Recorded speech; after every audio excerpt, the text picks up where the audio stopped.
ஓம் சாய்நாதனே போற்றி. வாழ்க வையகம், வாழ்க வளமுடன். அனைத்து உறவுகளுக்கும் இனிய வணக்கம். நிகழும் மங்களகரமான குரோதி ஆண்டு சித்திரை மாதம் 18ஆம் நாள் புதன்கிழமை அன்று சித்தயோகம் கூடிய நன்னாளில் இந்த மகத்தான மே மாதம் பிறக்கின்றது.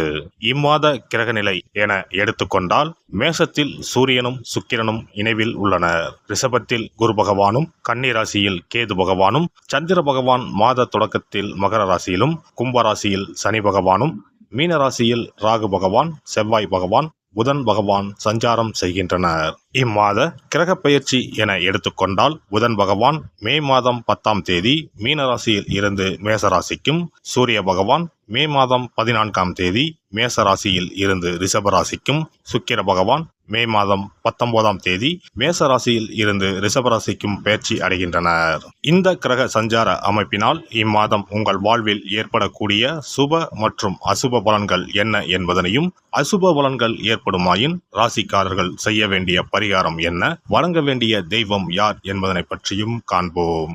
சித்திரை மாதத்தின் பிற்பகுதியும் வைகாசி மாதத்தின் முற்பகுதியும் இணைந்ததுதான் இந்த மகத்தான மே மாதம். உழைப்பின் அடையாளமாக விளங்கும் இம்மாதத்தின் முதல் தேதியிலேயே குரு பகவான் பெயர்ச்சி அமைவது மிக சிறப்பான அம்சமாகும். பிறக்கப் போகும் இம்மாதத்தில் உங்கள் வாழ்வில் வளமும் நலமும் செல்வ செழிப்பும் பெற்று வாழ்வில் உயரிய நிலையை அடைய எல்லாம் வல்ல எம்பெருமானை வேண்டி விரும்பி கேட்டுக்கொள்கிறேன்.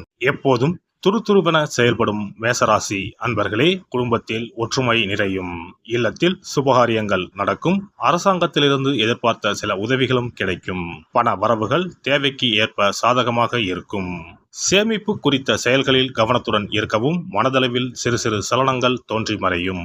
நண்பர்களின் சந்திப்பு மகிழ்ச்சியை தரும், புதிய பொருட்கள் வாங்குவதில் ஆர்வம் ஏற்படும். எந்த ஒரு செயலிலும் சிந்தித்து செயல்படவும். உடல் ஆரோக்கியத்தில் கவனம் வேண்டும். உடன் பிறந்தவர்கள் வழியில் விட்டு கொடுத்து செல்லவும். நேர்முக மற்றும் மறைமுக எதிர்ப்புகளை புரிந்து செயல்படுவீர்கள். சமூகத்தில் பிரபலமானவர்களின் நட்பு கிடைக்கும். மனை வாங்கும் விஷயங்களில் பொறுமையுடன் செயல்படவும். வெளிநாடு செல்ல முயற்சிப்பவர்களுக்கு அனுகூலமான வாய்ப்புகள் அமையும். கடன் பிரச்சனைகள் கட்டுப்பாட்டுக்குள் வரும். புனித யாத்திரை குறித்த எண்ணம் மேம்படும். உறவுகள் இடத்தில் இருந்த வேறுபாடுகள் மறையும்.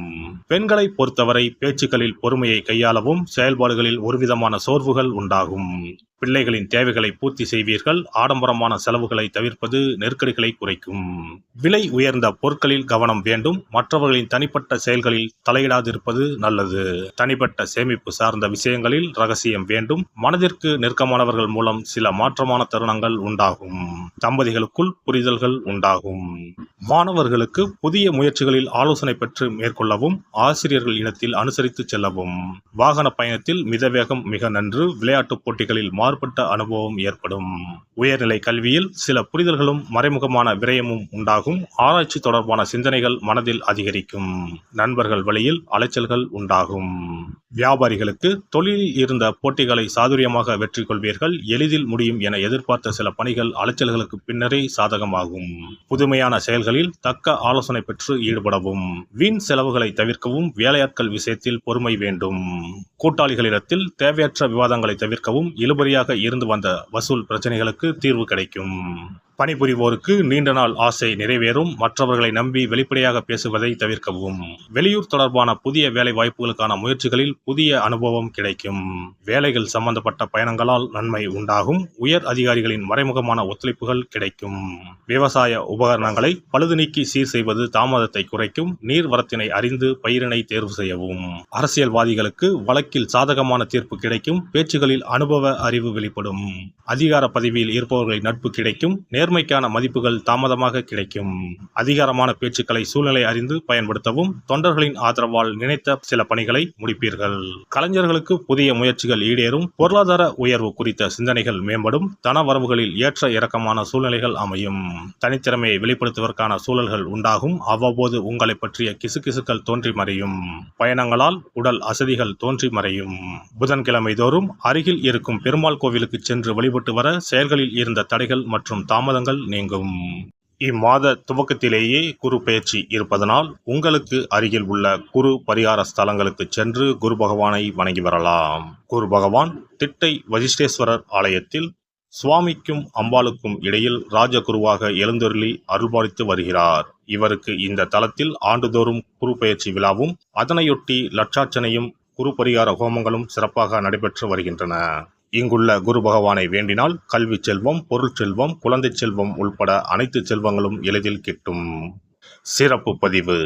இனி அக்ஷய திருதியை 2024 எப்போது, இந்த நாளில் எப்படி வழிபட்டால் தங்கம் சேர்ந்து கொண்டே இருக்கும் என்பதனை பற்றி காண்போம். அக்ஷய திருதியானது ஒவ்வொரு ஆண்டும் சித்திரை மாத வளர்பிறையில் வரும் திருதியை திதியில் கொண்டாடப்படுகிறது. 2024 ஆண்டில் மே மாதம் 10ஆம் தேதி வெள்ளிக்கிழமை வருகிறது.